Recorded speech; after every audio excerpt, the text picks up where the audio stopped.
Bonjour à toutes et à tous, bienvenue à la 19e édition des rencontres internationales de la gestion publique qui ont cette année pour thème la relation de service public de demain. Alors cette première conférence sera suivie de 4 autres, chaque jour cette semaine, un petit peu plus tôt, une demi-heure avant, de 11 heures à midi. Comme vous le savez, ce format en ligne est inédit et nous vous remercions de nous être fidèles dans ce contexte. Vous pouvez retrouver le programme des conférences sur le site DRIGP 2020 ainsi que sur nos réseaux sociaux.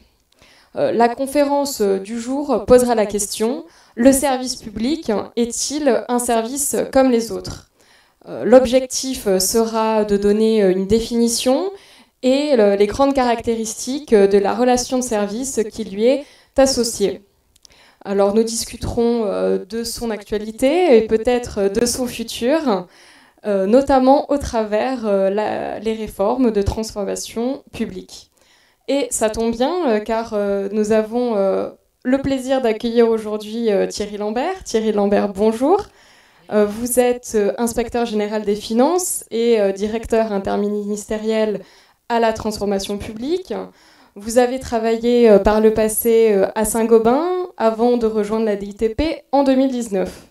Alors, la DITP est une direction qui est placée sous l'autorité de la ministre de la fonction et de la transformation publique et qui a en charge de piloter et coordonner la mise en œuvre des politiques gouvernementales de modernisation et d'accompagner les administrations dans leurs projets de transformation, y compris les relations de service entre les administrations et ses usagers.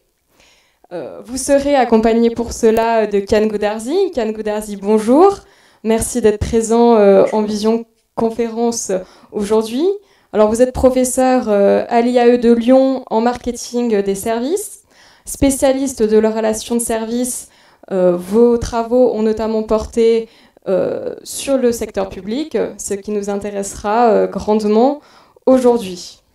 Alors, avant d'ouvrir le débat, j'informe notre public qu'il peut poser des questions tout au long de la session en se connectant via WooClap avec le code RIGP J1.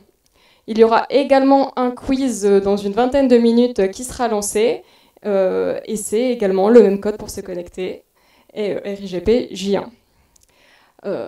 À guise d'introduction, je vous propose de regarder un motion qui retrace les fondamentaux de la relation de service public.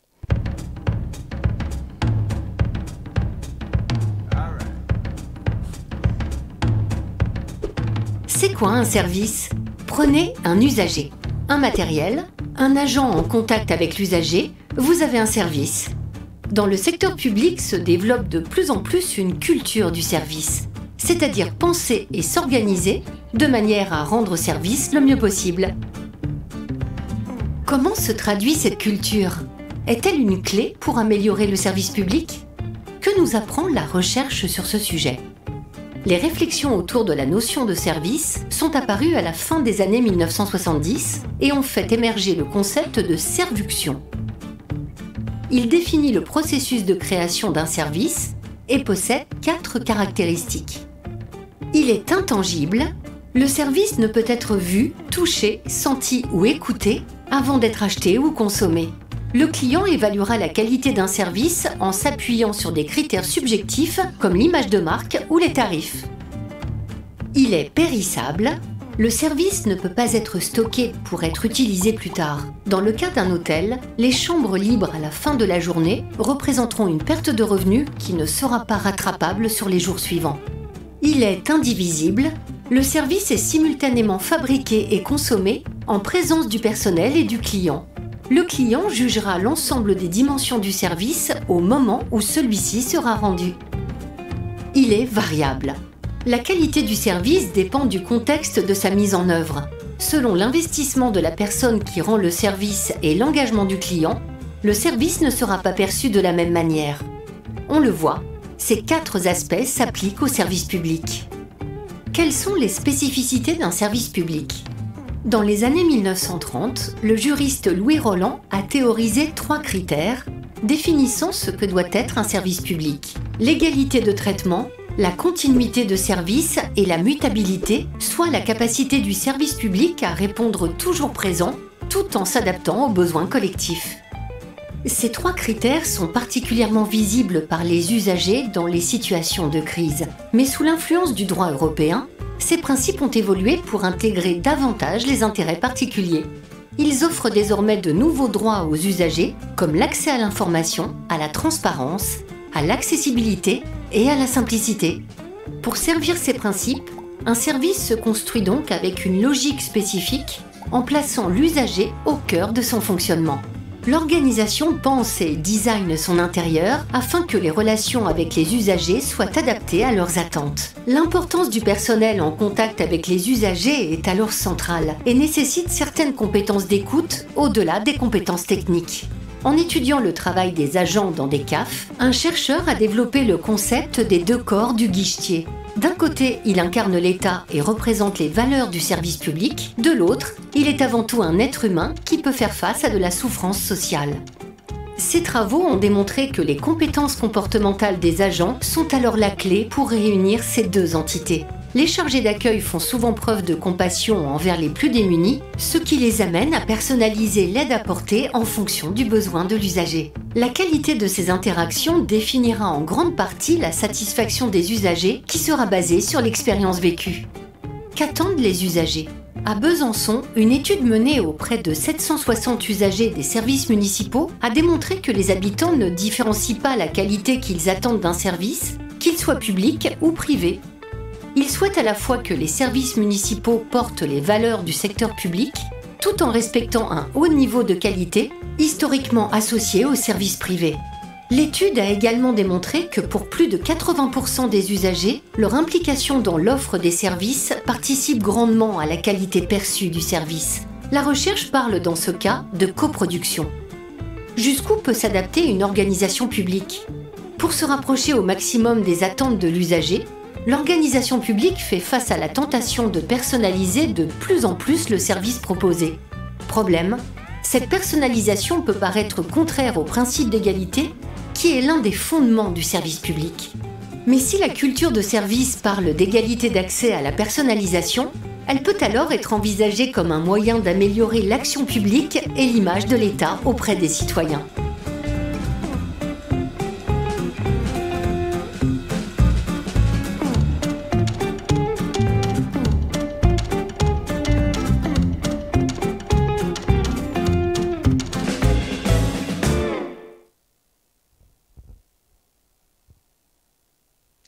Alors la vidéo a brièvement évoqué les caractéristiques d'un service.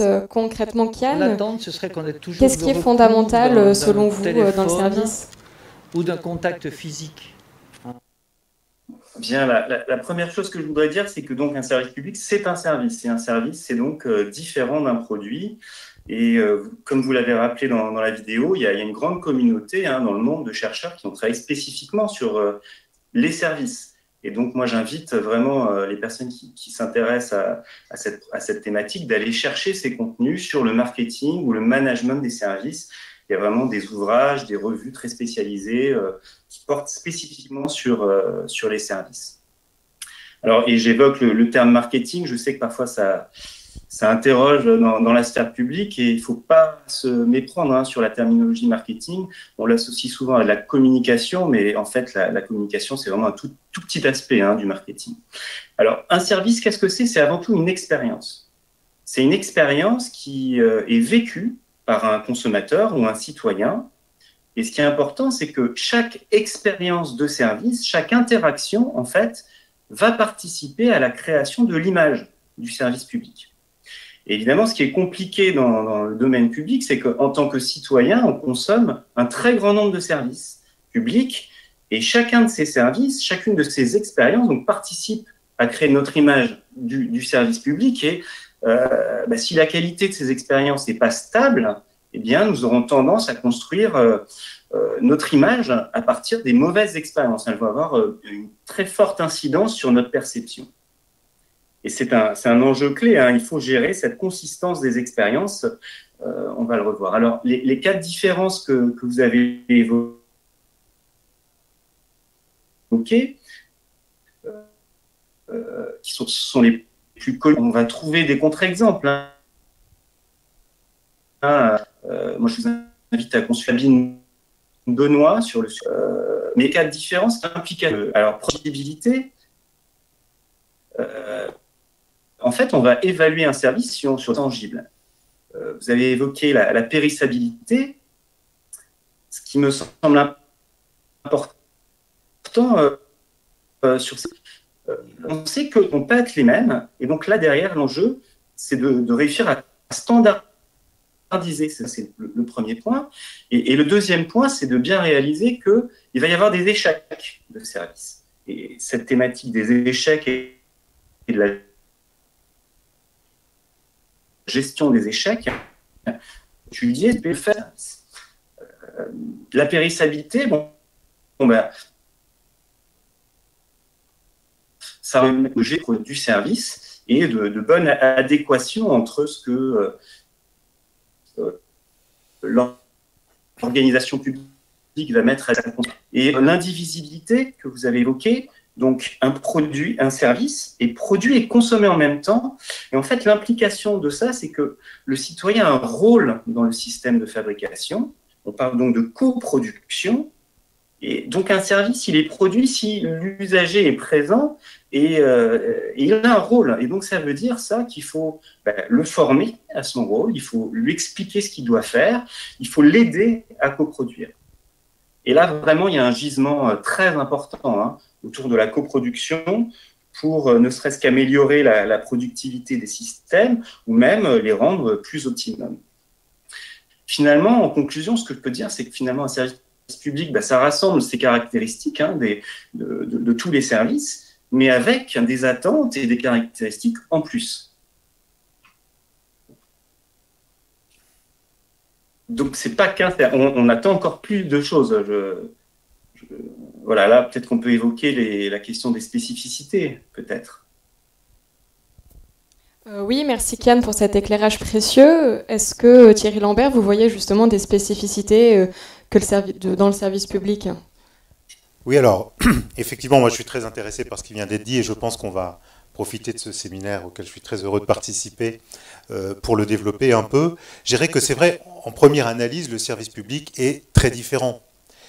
Parce qu'effectivement, c'est d'abord un service, comme vous venez de le décrire, avec une transaction, avec un usager qui attend une contrepartie à ce qu'il souhaite.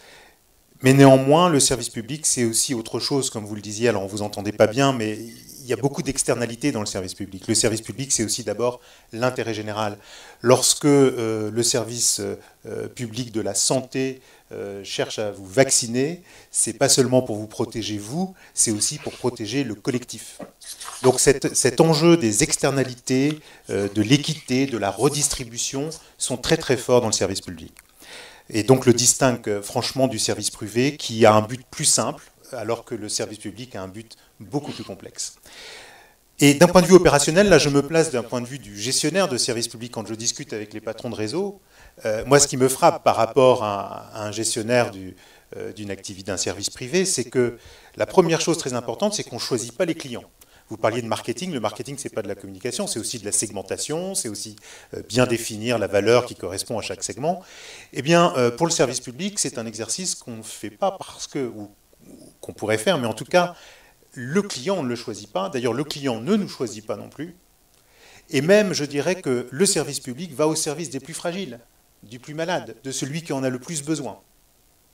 Donc on est très très loin d'une logique de segmentation sur la valeur créée par tel ou tel segment de clients. La deuxième chose qui est peut-être, là on reconnaît bien le principe d'égalité et d'universalité, mais la deuxième chose c'est qu'un gestionnaire de service public ne choisit pas non plus le produit.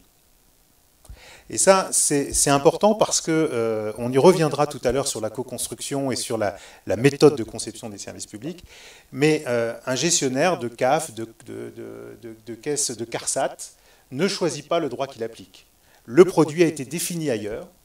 Et parfois, c'est un peu comme si en entreprise, on avait des injonctions qui sortaient d'une boîte à idées, d'un amendement parlementaire, mais on ne s'est pas posé la question de son industrialisation, de sa commercialisation, on n'a pas fait ce travail que vous évoquiez, monsieur.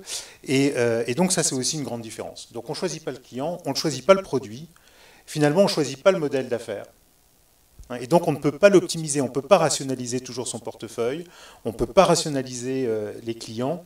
Et d'autre part, on est toujours pris entre l'injonction du coût, parce que le contribuable souhaite effectivement payer moins d'impôts, et en même temps, l'usager veut toujours des services d'une plus grande qualité. Et c'est là le lien, je pense, qui est très fort par rapport à ce que vous disiez, monsieur, c'est que, et d'ailleurs qui apparaît très bien dans le film également, c'est que les attentes de nos concitoyens s'alignent de plus en plus avec ce que leur offrent les services privés. Il n'y a pas une distinction. Pour eux, effectivement, c'est un service.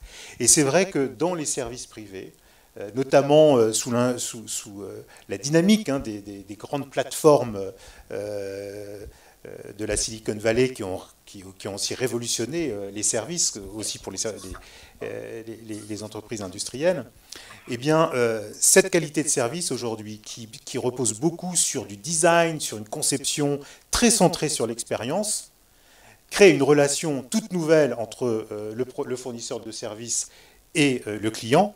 Et effectivement, le client d'un service privé, en tant qu'usager de service public, s'attend un petit peu à la même chose.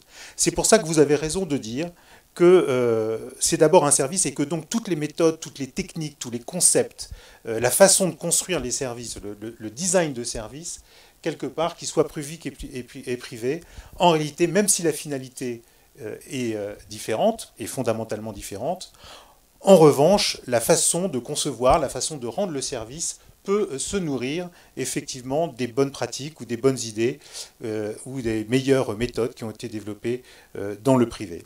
Mais je dirais que quand même, à la fin, le service public ne se consomme pas.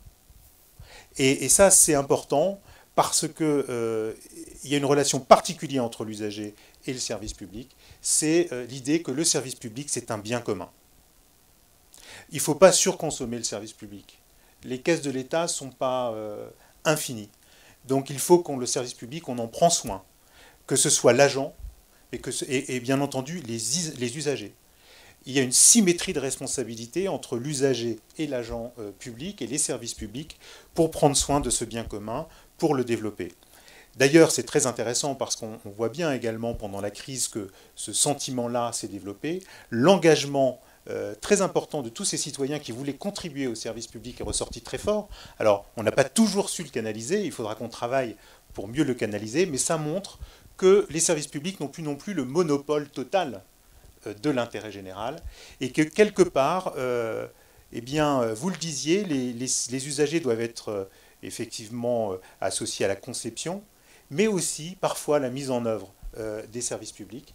Et je crois que là, il y a aussi une idée qui se développe autour de l'État-plateforme, d'un État qui structure, qui est une sorte de colonne vertébrale de l'intérêt général, mais auquel les uns et les autres, entreprises, citoyens, associations, peuvent venir contribuer d'une façon ou d'une autre. Voilà, pour une réponse un petit peu longue peut-être, mais qui n'est pas contraire à ce que vous venez de dire, mais qui complète un petit peu. Merci. Peut-être je peux rebondir sur deux points. Sur l'égalité de traitement, c'est vraiment une très forte différence.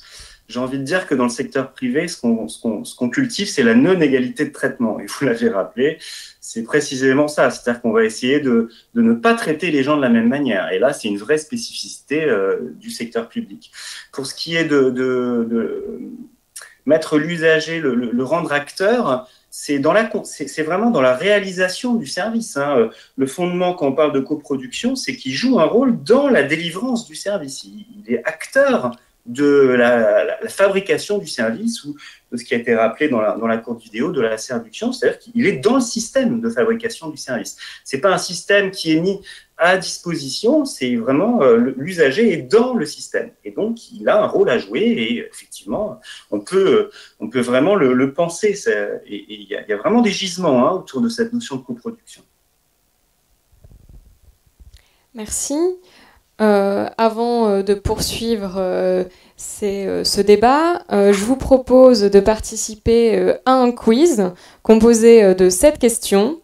Vous aurez 30 secondes pour y répondre et en fonction de vos résultats, bien sûr, nous vous contacterons à l'issue de la conférence pour vous indiquer ce que vous avez gagné. Il y a notamment des places pour le parc Astérix et des places de cinéma.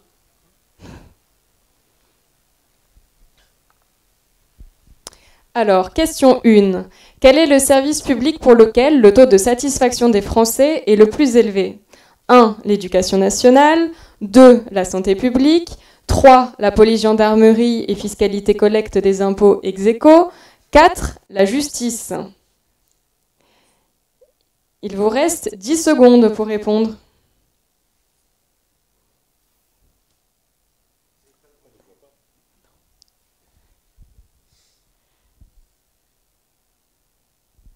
La réponse était police, gendarmerie, fiscalité collecte des impôts.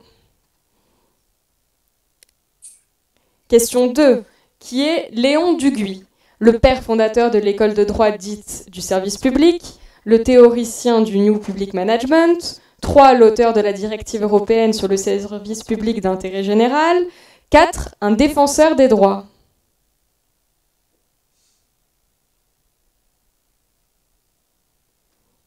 Il ne vous reste plus que quelques secondes.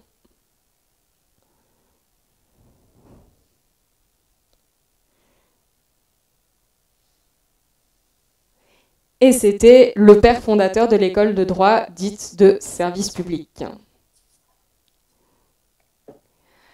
Question 3. Qui est l'actuel président de France Télévisions? Patrick de Caroly, Delphine Ernotte, Rémi Fimelin, 4. Sybille Veil.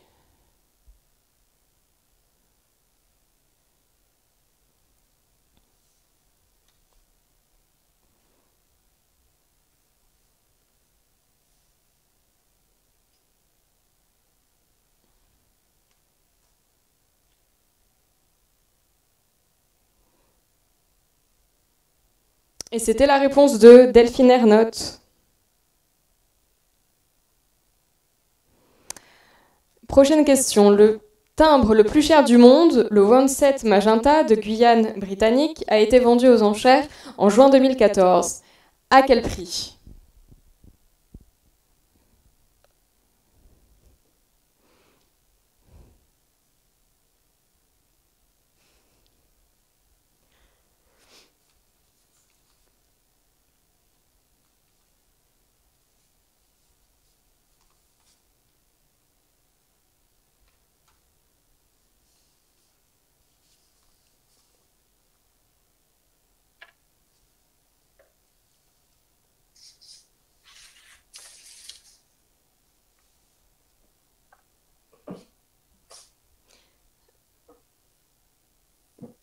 Prochaine question.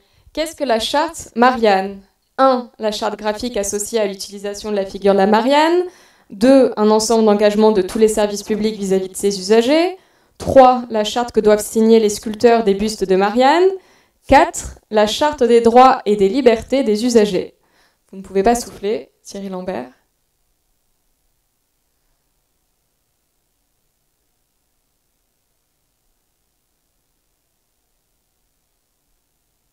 Deux, un ensemble d'engagements de tous les services publics vis-à-vis de ses usagers. Trouvez l'intrus dans ces différents principes associés au service public. 1. La continuité. 2. L'égalité. 3. L'intangibilité. 4. La mutabilité. J'espère que vous avez été bien attentifs durant le motion. La réponse y était.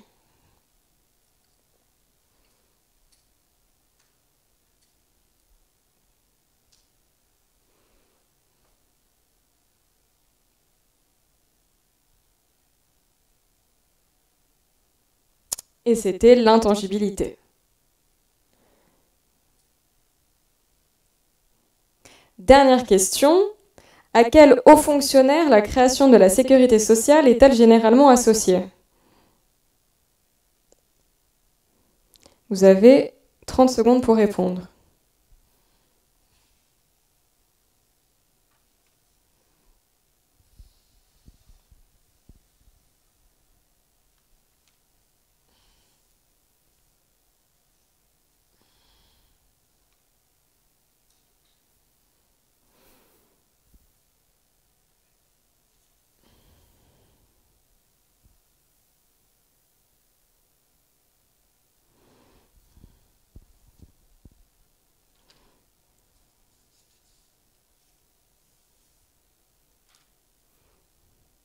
La réponse correcte était Pierre Larocque.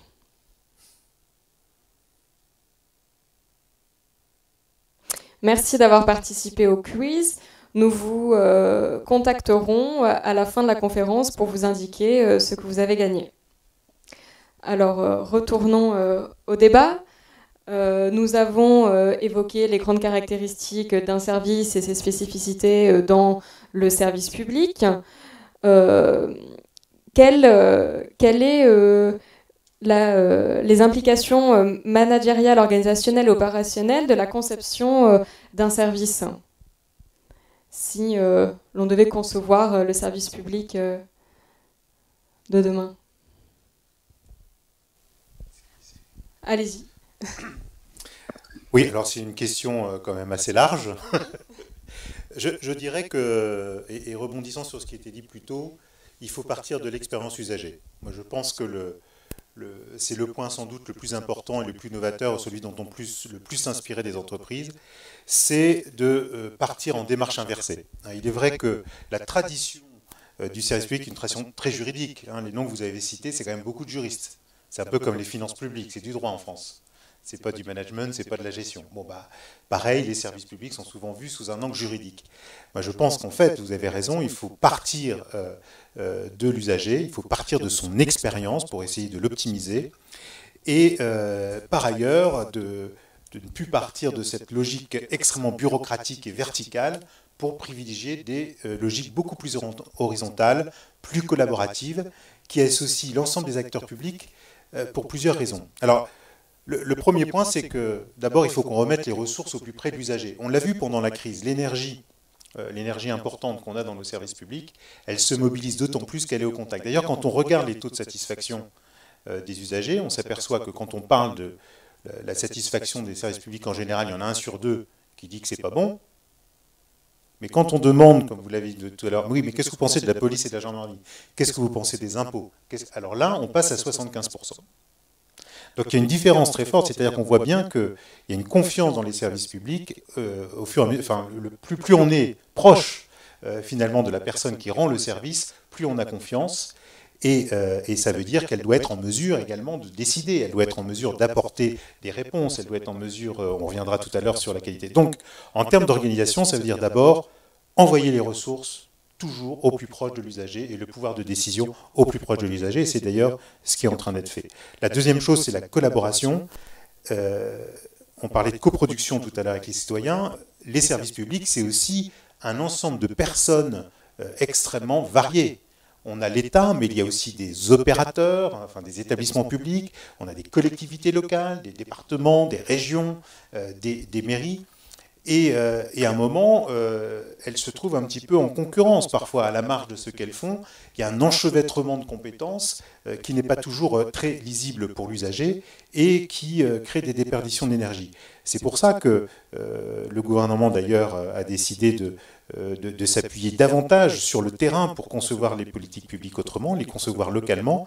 Et il y a un exemple, moi, qui me plaît beaucoup, c'est les contrats de transition écologique, où effectivement le ministère de la Transition écologique a donné un mandat au préfet de discuter avec les parties prenantes au niveau local pour décider d'une feuille de route commune. Chacun apporte ses idées, ses financements, les citoyens, les entreprises, les collectivités locales, et on met tout ça dans le pot commun pour avancer ensemble. Donc ça me paraît extrêmement important. Et puis, il y a d'autres initiatives qui sont majeures. Il y a France Service. On parlait de guichet unique, là aussi, une des illustrations de cette démarche inversée où on part de l'usine de production administrative, de services, et où on se positionne, on se réorganise en fonction de l'usager. Un des bons exemples, c'est France Service, qui nous permet, en faisant des synergies entre les différents réseaux, de reconquérir la présence dans les territoires au plus près des Français. Pour ne pas être trop long, mais je pense que vous allez en parler, donc je vais vous laisser faire. C'est tout ce qui est autour du design, de la co-construction. Alors nous, à la DITP, on porte ces sujets, mais je vais vous les laisser les présenter. Et puis un point qui me paraît, pour nous, encore quelque chose à gagner, c'est l'approche omnicanale. Je pense qu'aujourd'hui, on développe le digital, on reconquiert les guichets, le téléphone n'est pas satisfaisant. On a, pour des raisons de coût, réduit considérablement notre présence au téléphone. Tout ça crée un certain nombre de frustrations. Et là aussi, on a été guidé dans l'organisation par les canaux plutôt que par l'expérience usagée à la fin. Et donc cette approche multicanaux, quelque part, est quelque chose qui est développé dans un service public, mais pas assez généralisé. Et c'est clairement un point d'effort. Là aussi, tous ces points étant très inspirés de ce que peuvent faire des entreprises de services dans le privé. Kian, souhaitez-vous rebondir sur ces propos? Oui. Alors, la conception d'un service et d'un service public, vous l'avez évoqué en fait, partir de l'expérience de l'usager. En fait, ce qui est important, c'est de modéliser l'expérience. On a développé un outil depuis longtemps qui ressemble un petit peu au parcours client, mais ça s'appelle le blueprinting. Un blueprinting, en fait, ça modélise vraiment sous l'angle d'un process exactement chaque micro-expérience que vont vivre les individus, donc dans notre cas les usagers, et on part pour dessiner ce blueprinting de ce que doit faire l'usager pour obtenir son service.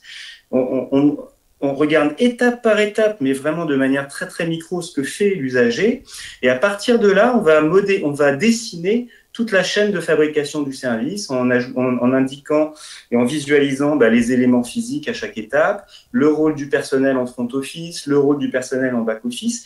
Ce qui est important, c'est de le designer, vous l'avez dit, mais de manière très très précise, de sorte qu'on peut voir, par exemple, est-ce qu'on a des échecs? À quel moment dans le design apparaissent les échecs pour envisager de modifier le design, en fait. On voit à travers un blueprinting quel est le premier contact. Et on sait très bien que le premier contact dans une expérience de service, c'est vraiment déterminant. Le premier contact et le dernier contact, en fait. Quand on rentre dans le système et quand on en sort, ce sont des éléments qui vont rester en mémoire. Et puis, ce qu'on voit, en fait, dans la conception d'un service, c'est que finalement, il y a une forte interaction entre ce que l'usager ou le client va devoir faire dans le système, mais lui, il entre en interaction avec du personnel. Et donc, là, il y a une forte interaction de ce qui se passe au niveau du personnel et de ce qui se passe au niveau de l'usager. Et puis, le mode opératoire du système aussi va énormément impacter l'utilisateur final. Finalement, chacun de ces blocs, opération, personnel et bienveillant, vont être déterminants dans la conception du service.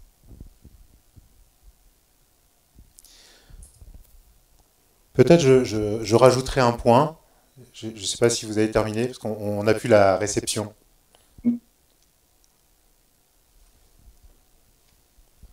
Oui, on vous écoute. Alors peut-être je rajouterai un point que nous développons pas mal à la EDTP, c'est l'utilisation des sciences humaines, notamment les sciences cognitives et comportementales. Je pense que c'est un levier aussi qu'on n'a pas suffisamment pris en compte. C'est vrai qu'on a une logique, encore une fois, très juridique, très process, très efficacité, mais le facteur humain est quand même essentiel. Ça se traduit en particulier dans les documents administratifs, dans les courriers qu'on adresse aux usagers ou dans les formulaires qu'ils ont à remplir, les fameux formulaires CERFA. On vient de faire un petit exercice avec l'ACOS, une petite expérimentation. La réglementation prévoit que les déclarations à l'ACOS soient faites en ligne. Et si on ne le fait pas, on a une amende. Il y a beaucoup d'entreprises qui préféraient payer l'amende que le faire en ligne.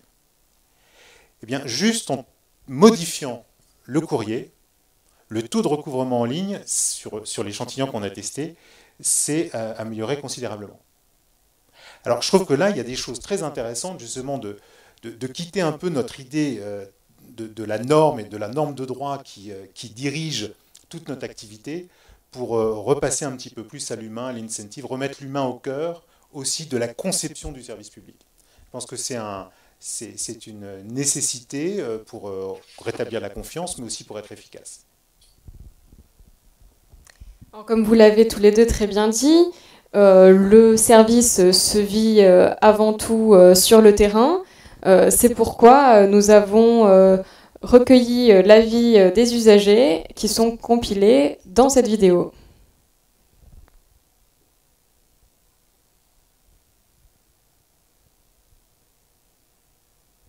L'attente, ce serait qu'on ait toujours le recours d'un téléphone ou d'un contact physique. Hein. Parce que quelquefois, alors on a contactez-nous. Bon, très bien, on se dit alors voilà, je vais trouver un téléphone. Ben non, ou alors c'est un téléphone qu'il faut payer assez cher. Ensuite, on va appuyer 10 fois sur la touche étoile, 3 fois sur la touche 1, 2, 3, 4, 5. Et là, manque de bol, on tombe encore sur un serveur. Et je trouve ça quand même assez dommage. Il y a aussi se déplacer, mais ne serait-ce qu'un numéro de téléphone où on peut contacter quelqu'un. Parce que souvent, c'est les FAQ au téléphone, et puis on a une bande qui déroule, tapez 1, tapez 2, enfin ça ne nous aide pas. Encore une fois, moi je pense que ce que j'attendrais d'un service, enfin, au-delà du service en ligne, du service public, c'est toujours avoir une possibilité, effectivement, de joindre quelqu'un en cas de question qui sort un peu du cadre. Alors ça, c'est à titre plus personnel, et effectivement, moi je pense à tous les gens, ouais, mais au-delà de ça, tous les gens qui effectivement sont pas à l'aise avec le dématérialisé, avec l'ordinateur, avec des procédures qui sont quand même parfois un peu complexes.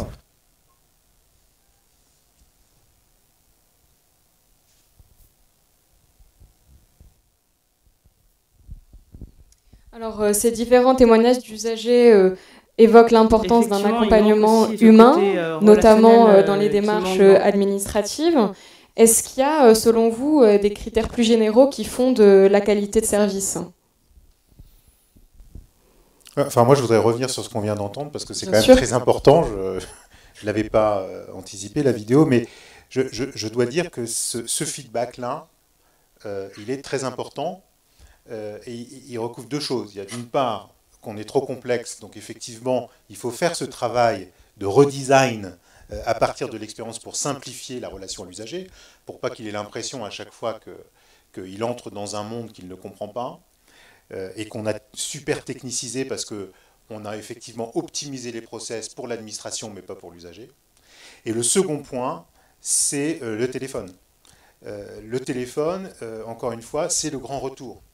Dans les dernières années, on a eu plutôt tendance à supprimer ce recours, en tout cas à essayer de dévier les flux vers le numérique. Et là, les Français nous disent, les personnes qui ne seraient pas à l'aise avec le numérique, en fait, cette demande, elle émane beaucoup des jeunes.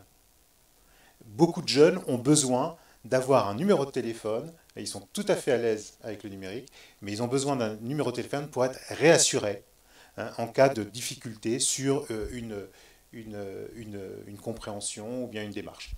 Donc je crois que cette vidéo est extrêmement concise et extrêmement claire sur l'agenda qui est devant nous, simplifié, et en même temps, dans une approche multicanale, donner à chaque fois le contact qui est le plus utile pour les Français. Merci Thierry Lambert. Yann Goudarzi, voulez-vous rebondir sur ce que vous avez vu dans la vidéo ? Oui, en fait, et vous présentez cette vidéo dans le contexte plus large de la qualité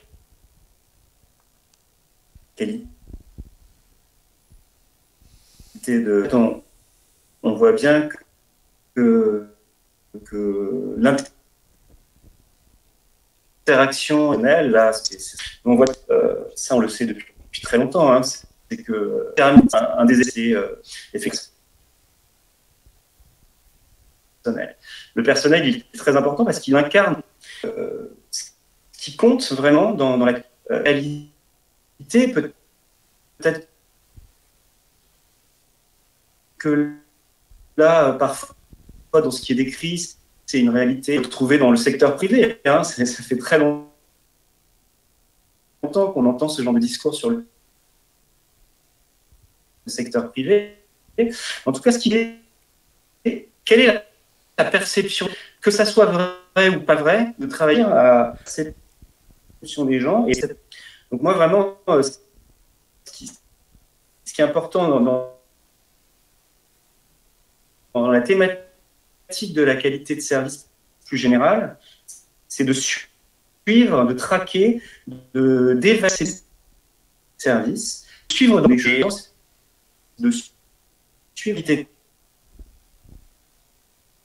services dans le temps, à travers le temps, avec des baromètres, par exemple, et d'identifier qu'est-ce aux yeux des utilisateurs, avec des analyses un petit peu sophistiquées pour des critères de qualité, pour expliquer la satisfaction. Alors, en ce qui concerne ce qu'on s'est mesuré aujourd'hui, si je prends les baromètres que nous suivons, alors qu'ils sont des baromètres, encore une fois, généraux, qui n'ont pas la caractéristique que vous appelez de vos voeux, qui est d'une analyse fine et qui, bien entendu, doit se faire réseau par réseau, voire site par site, parce que les expériences peuvent être différentes. Mais néanmoins, il y a une grande convergence de nos dispositifs d'écoute usagers sur ce qu'attendent les Français. Les Français attendent une réponse rapide. Alors c'est marrant, parfois on parle de complexité, mais pour les Français, la complexité, c'est qu'on n'a pas de réponse rapidement, quel que soit le canal. Donc des réponses rapides, de la simplicité, de la transparence dans les démarches. Ça, c'est la deuxième chose que les Français nous demandent, presque 1 sur 2. D'être orienté vers la bonne personne, d'être également capable de donner un avis et que cet avis soit pris en compte. C'est très important aussi, parce que ça c'est un petit peu nouveau, où également l'usager veut être acteur de l'amélioration continue des services publics. On y reviendra après sur nos objectifs, mais ça veut dire qu'effectivement cette volonté de faire partie quelque part du service lui-même se trouve concrétisée par ces remontées. Donc la question de la rapidité, de la simplicité, de la proximité, d'être envoyé vers la bonne personne, alors sans que ça devienne la maison des fous des 12 travaux d'Astérix, qu'on a tous en tête, en tout cas pour les plus anciens, et puis cette personnalisation. La personnalisation est également quelque chose qui est extrêmement attendu, et on l'a bien senti aussi dans la vidéo, qui était... voilà, et on veut humaniser la relation. Donc c'est pour nous un feedback très important, et en même temps très naturel, puisque c'est ce que tous les fonctionnaires ont envie de faire. Merci Thierry Lambert. Comme vous l'avez dit, la demande d'accompagnement humain est au cœur des attentes des usagers, mais les attentes sont encore bien nombreuses et cette seconde vidéo va vous le montrer.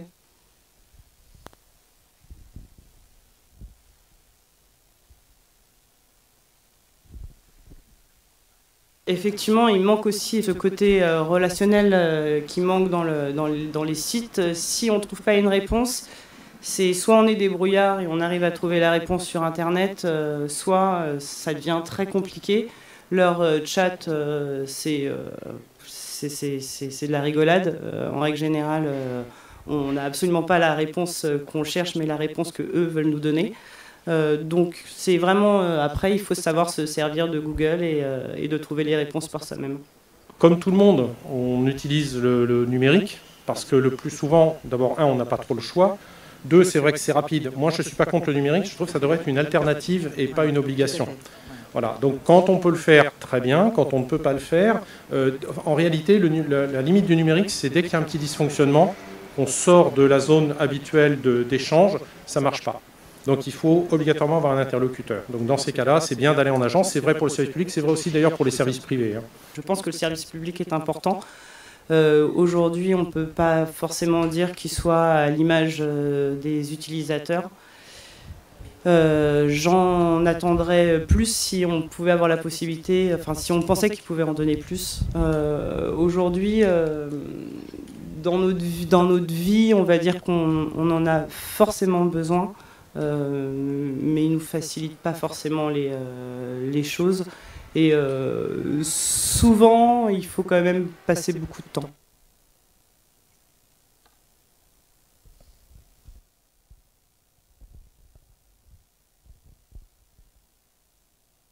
Merci. Nous voyons bien que l'avis des usagers est essentiel pour évaluer la qualité du service public. Est-ce que Thierry Lambert, la DITP, a développé des dispositifs pour y répondre? Oui, alors, en fait, on a toute une série d'outils qui ont été mis en œuvre à la suite des comités interministériels de la transformation publique depuis le début du quinquennat. Je dirais que peut-être la loi fondatrice un petit peu de ce mouvement, ça a été la loi ESSOC. Je la cite parce que J'ai beaucoup critiqué la norme avant en disant qu'elle ne devait pas seulement... Mais là, il y a une position de principe qui était qu'on associait à la qualité des services publics également la promotion d'une société de confiance. Et je pense que ce lien entre la qualité des services publics et la confiance est extrêmement important. Et là aussi avec beaucoup d'externalités. Alors cette loi ESSOC, elle est importante parce qu'on la présente souvent comme le droit à l'erreur. C'est vrai que pour une première fois, on généralise le fait que dans les rapports avec l'administration, on a le droit de se tromper. Mais de manière plus importante, c'est le changement culturel qu'elle a voulu insuffler. Et on voit que là, c'est plus difficile de légiférer sur un changement culturel. C'est le changement de posture. C'est-à-dire qu'on passe d'un sentiment où les Français voyaient l'administration comme une administration qui contrôle, à une administration qui conseille, à une administration qui fait confiance a priori et qui ne fait plus méfiance a priori. Et ça, c'est vraiment une direction très importante dans le changement de relation avec les usagers, qui est porté par ce gouvernement et qui est porté par la DITP. Alors, il y a eu plein de choses qui ont été créées depuis le premier mois, donc nous, on essaie de commencer à consolider tout ça.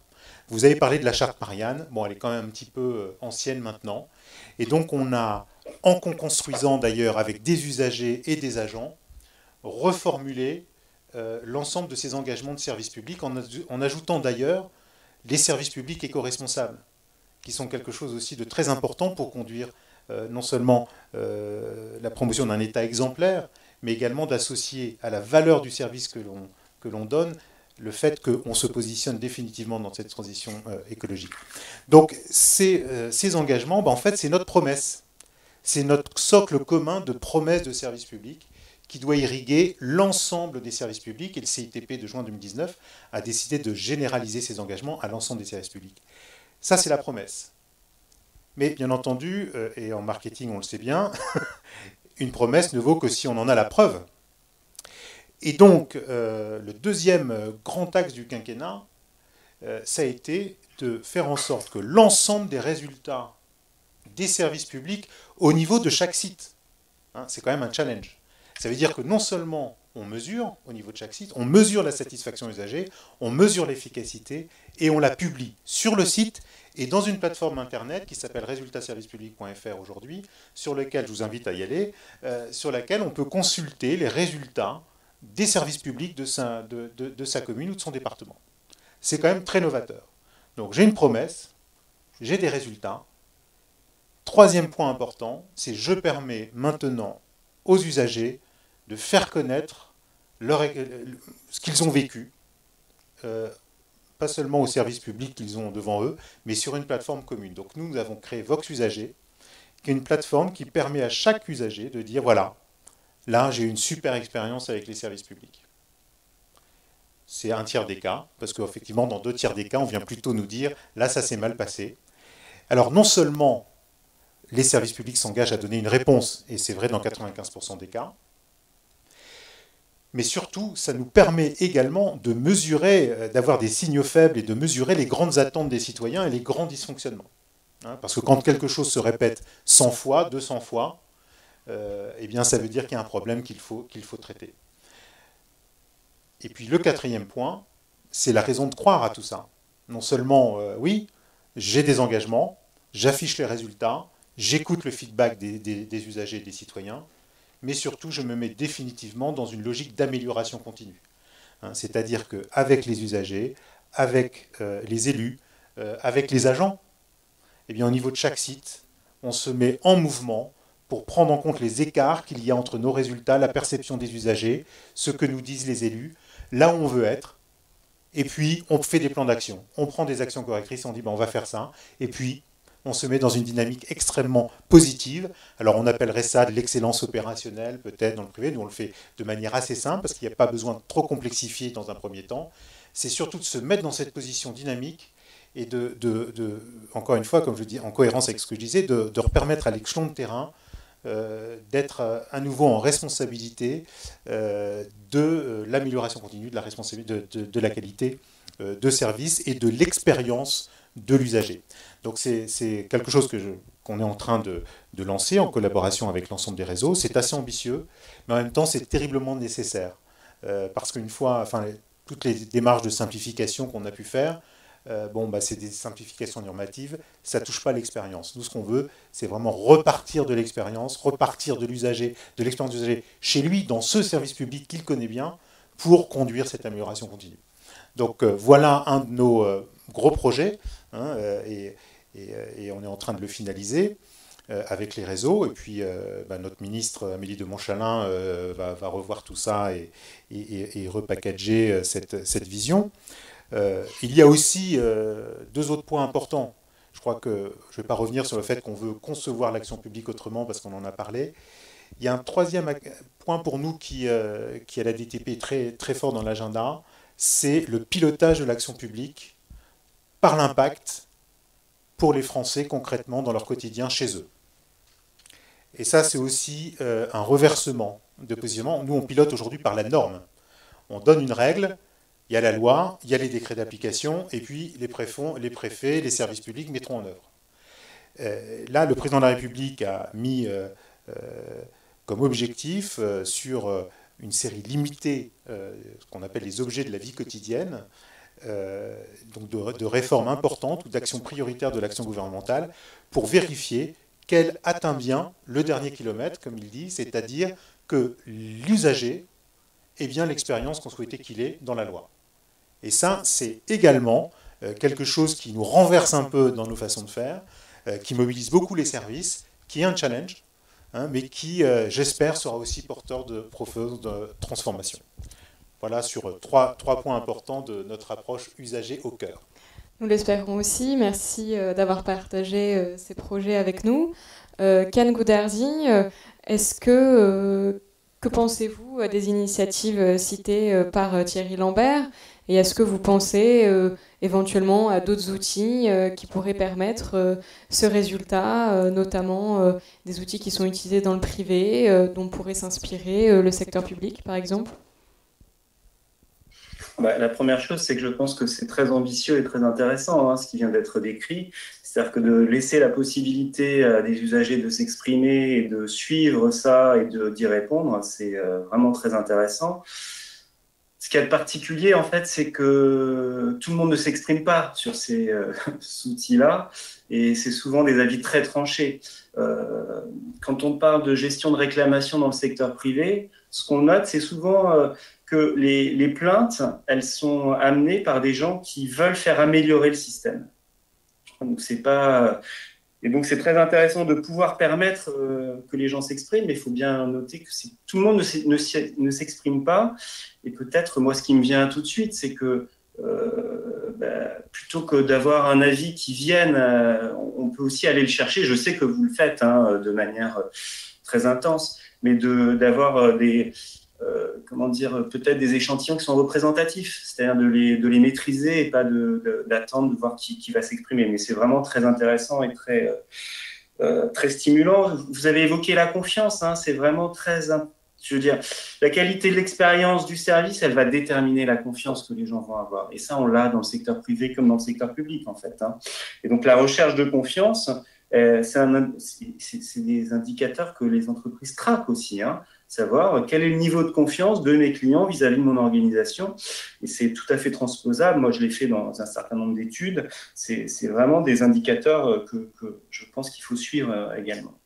Je pense que c'est systématiser les approches d'écoute, en fait, hein, qui est important. Là, il y a beaucoup de choses qui sont mises en œuvre. C'est la systématisation. Et puis, comment j'utilise derrière l'information et comment j'irrigue, en fait, tous mes services. Ça, c'est pas évident à faire. Hein, c'est-à-dire que c'est bien qu'à un moment, à un service, on ait l'information, mais après, comment je la restitue à tous les acteurs? Parce qu'au final, c'est le personnel qui va être en contact direct, qui va être le levier d'une amélioration du service.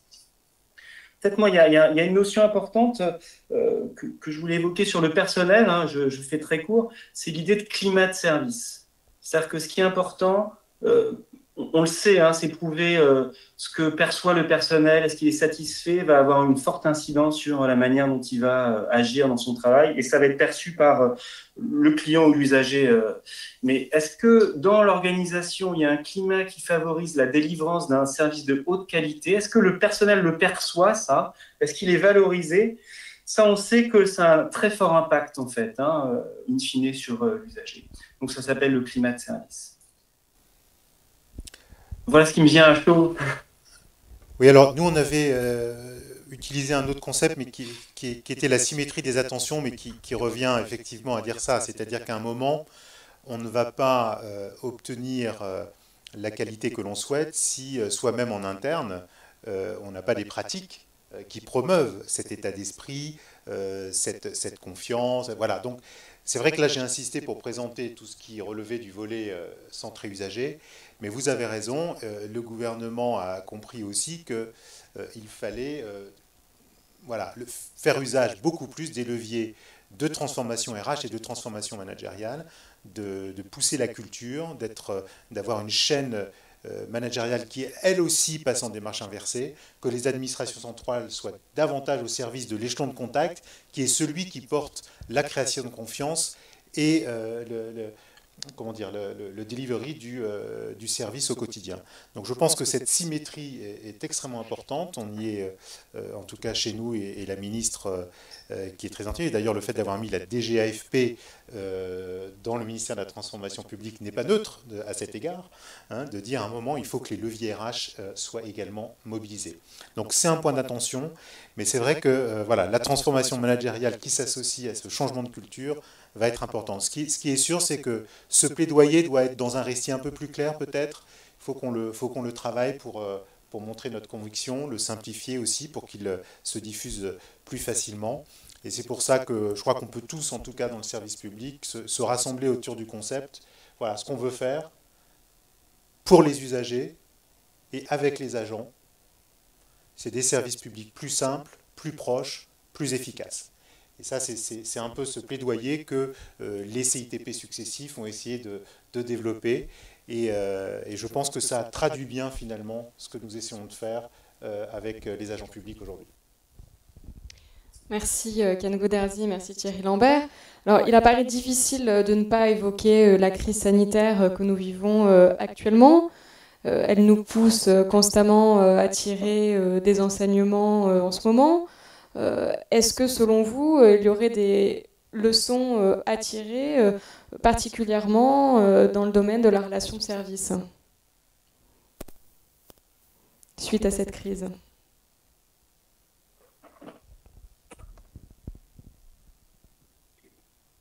Ouais, écoutez, je pense qu'on en est au début des conclusions de l'impact de la crise sanitaire. Donc, on l'observe et c'est difficile de tirer beaucoup de conclusions. Ce qu'on voit vraiment, c'est l'idée d'utilisation des services à distance. Et donc ça, on n'a pas attendu la crise sanitaire pour penser la digitalisation des services publics et le fait de pouvoir digitaliser l'ensemble des prestations de services.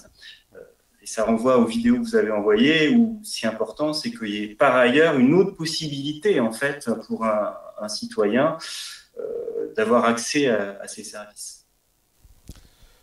Je pense qu'effectivement, sur ces sujets, il y a eu un gros coup de boost, notamment sur le numérique dans l'éducation et le numérique dans la santé, par la force des choses. Et c'est vrai que la télémédecine, on n'aurait jamais pensé qu'elle se développe comme ça avant la crise. Donc il y a eu effectivement des marqueurs très forts. Ce qui est intéressant, c'est finalement de montrer que tout ce qu'on s'est dit là aujourd'hui s'est retrouvé un petit peu pendant la crise. On a vu une énergie publique extrêmement incroyable, de dynamisme. Voilà, les gens qui étaient au contact, les agents publics au quotidien ont trouvé des solutions pour faire face.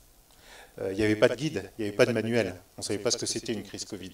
Donc chacun a pris sa responsabilité de manière remarquable. Et je crois que les Français ont célébré justement ce sens de l'engagement. Et cet engagement, c'est le sens profond d'ailleurs, c'est ce qui donne sens à l'engagement public. Quand on choisit d'être fonctionnaire, c'est pour ça. Et je trouve que ce sens profond de l'action publique, ce sens de l'engagement, s'est particulièrement révélé pendant la crise. Donc il y a eu des très belles choses. Il y a eu voilà, des gens qui sont sortis du cadre pour trouver des solutions. C'est remarquable. Dans le même temps, il y a eu aussi beaucoup de gens qui n'ont pas pu. Ils n'ont pas pu parce que voilà, ils n'ont pas pu travailler à distance, ils n'ont pas pu s'engager parce que voilà, c'était mal organisé pour le faire. Donc là on a des leçons à prendre. Alors on est en train, bien entendu, nous, de tirer un petit peu pratiquement les conséquences.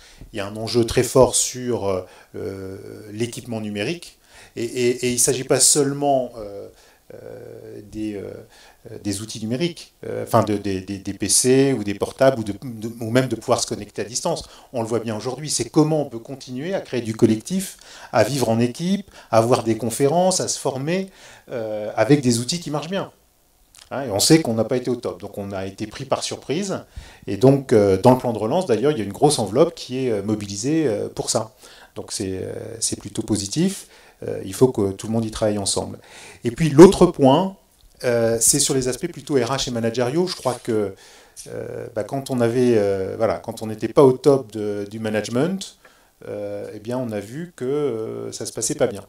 Et donc je crois que cette crise aussi nous réinterroge sur l'impératif de transformation managériale. Une transformation managériale très orientée vers la confiance et la responsabilisation. Là aussi reviennent un petit peu les mêmes mots, parce que voilà, en certains endroits, c'est peut-être ce qui a manqué. Donc avec le télétravail, c'est une nouvelle organisation. Alors là, c'était pas du télétravail, c'était du travail à distance imposé. On n'était pas prêt, ça s'est pas fait dans de bonnes conditions.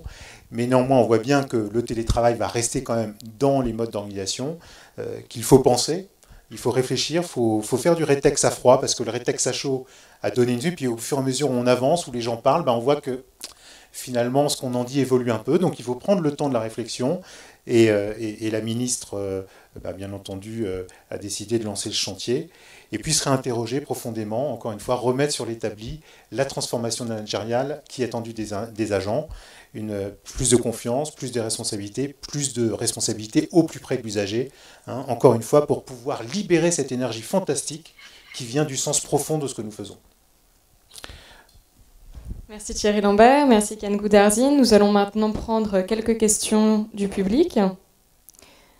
Je vais prendre une première question. Alors, vous dites que les attentes des citoyens s'alignent sur les attentes vis-à-vis du privé. Ne voit-on pas cela aussi dans l'utilisation de plus en plus fréquente du vocabulaire du privé, client, marketing, et dans le changement de paradigme de la gestion des services publics, qui se rapproche de plus en plus d'une logique comptable ?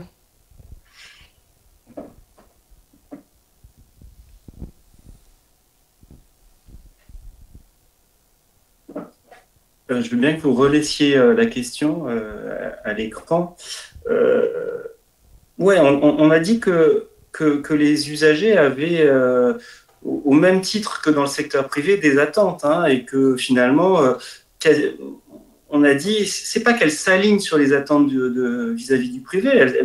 Pour moi, elles vont au-delà, en fait. J'attends plus. J'ai le sentiment que les gens attendent plus du service public que d'un service privé.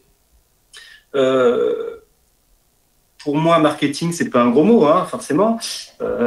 C'est avoir une approche centrée utilisateur-usager. C'est ça que ça veut dire. Ça veut dire analyser les attentes, les besoins et essayer d'y répondre.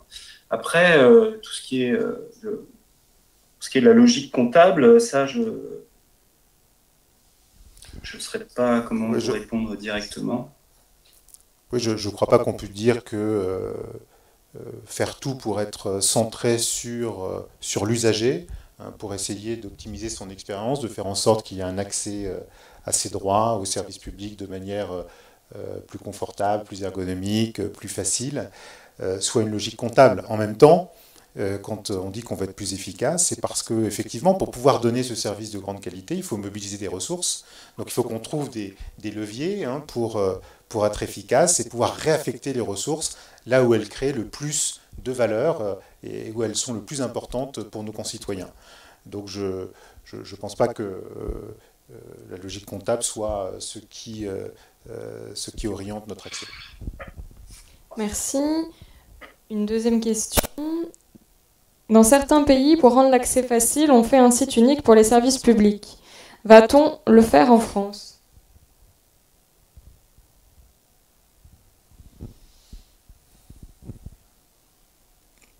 Alors, j'imagine qu'on parle d'un site internet unique.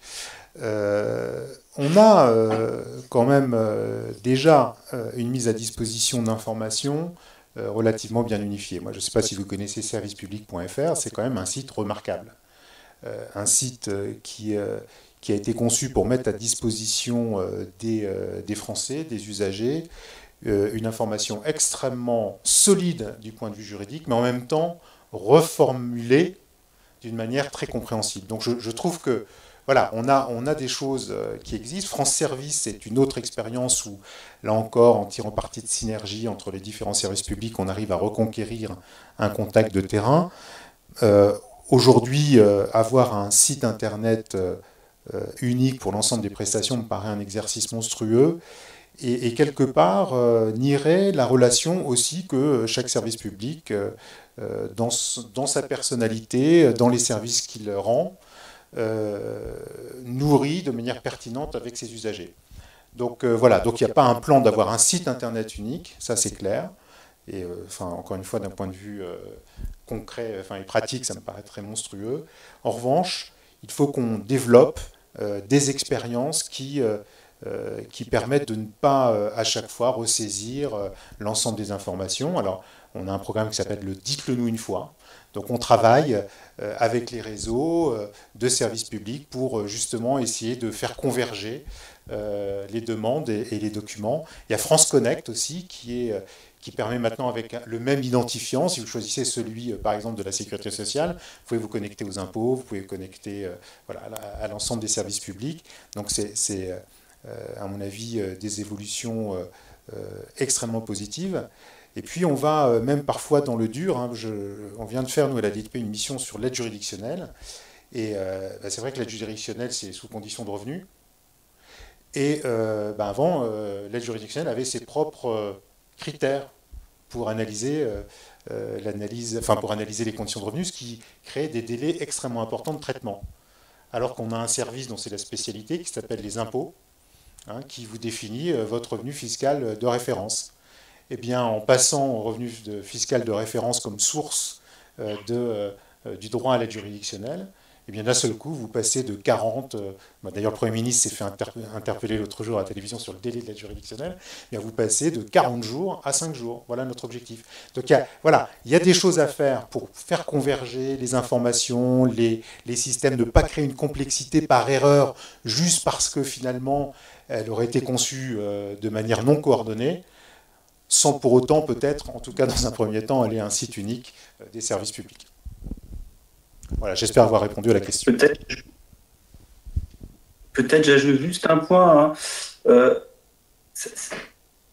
C'est peut-être très difficile, comme le dit Thierry Lambert, de le mettre en œuvre, mais ce qui est certain, c'est que du point de vue de l'usager, c'est aussi très compliqué. C'est-à-dire que si vous accédez à un site où il y a l'intégralité des services publics accessibles, vous allez vous y perdre, en fait. Donc ça ne me semble pas souhaitable non plus. Merci au public pour ces questions. La conférence touche à sa fin.